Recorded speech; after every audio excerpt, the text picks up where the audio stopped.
All right, Monarchs, welcome to the second video for lesson 5.4, day 2. If you have not watched the first video, please go back and do that now as we went through kind of this first example. Okay, so at the end of that first video, we figured out what our equation of our line was in slope-intercept form. So y equals negative 3 halves x plus 3. So now we're just going to use that to follow the rest of our steps.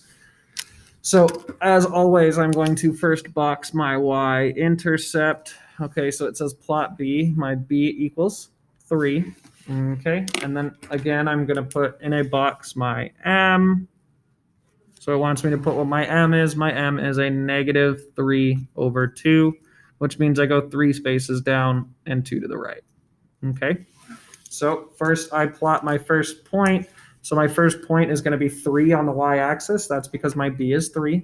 Okay, so I'm going to have 3 on the y-axis. So I go to 3. There's 3 on the y-axis, and I make my point. Now my next point, we're going to use my m to find. I know my m is negative 3 over 2. So that tells me I need to go down 3 spaces and to the right 2 from this space. So I'm going to go down 3 spaces. We're going to go down 1, 2, 3 spaces. Then we're going to go to the right 2 spaces. So we go 1, 2, and my next dot is right there. Okay, so I used my m to find my next point on this graph after I graphed my b. Okay, remember I draw my lines on, draw my arrows, draw my line using a straight edge. Okay, so now we're going to go ahead and move on to the bottom. We have 2 examples down here. So this is pretty much exactly what your homework looks like. It's very similar again to what we were doing yesterday. We're just manipulating our parent function to get y by itself and then solving it the same exact way we were. Okay, so here's my parent function. All right. So again, the first thing that I want to move with all these is what is not attached to my y. Okay, so that would be this negative 2x, right? That's not attached to my y. So I want to move that first. The opposite of a negative 2x would be a positive 2x. So I'm going to add 2x here, add 2x over here. Remember, I cannot combine these because they don't share an x, so I just leave it separate. Okay, so these cancel out. I'm left with 4y equals 2x plus 8. Remember, I always put the number that has the variable attached to it first. Okay, so I'm going to rewrite this down here. So I have 4y equals 2x plus 8. Okay, I just rewrote it right over here. And now that 4, I know since it's right next to my y is multiplying it, I'm going to divide everything by 4. So divide by 4, divide by 4, divide by 4. 4 divided by 4 is 1, so those cancel out. So I'm left with y equals 2 divided by 4 reduces to 1 over 2. So I get 1 over 2x, and 8 divided by 4 is 2, so plus 2. So my new equation now is y equals 1/2 x plus 2. Okay, so I know then that my b, my y-intercept, right, it's going to be this number here. It's going to be 2.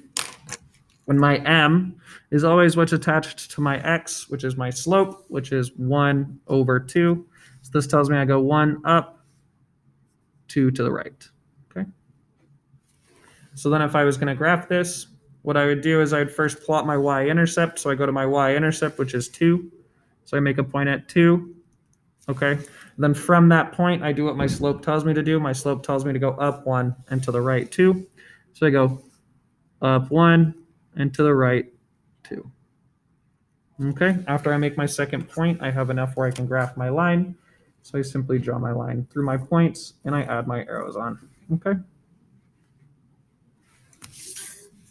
So this last example is very similar.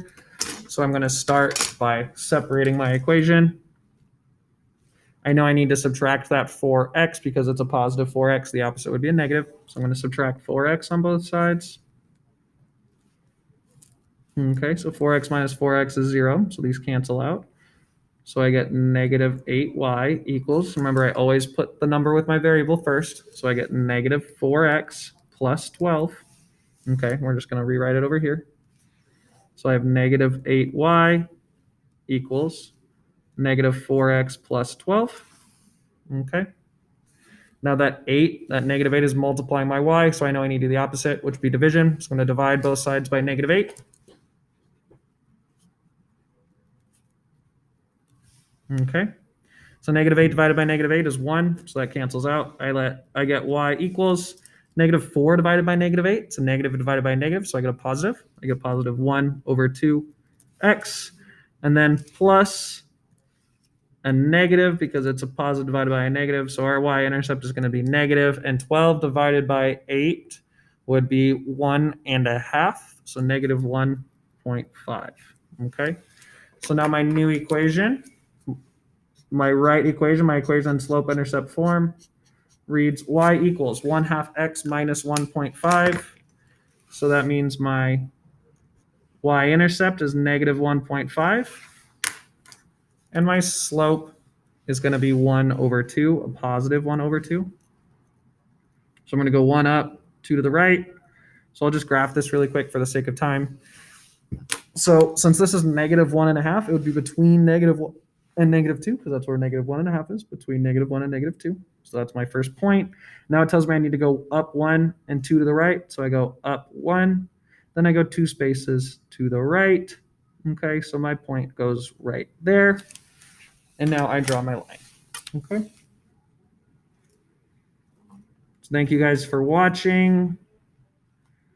Please stay tuned for the homework help video for worksheet 5.4, day 2.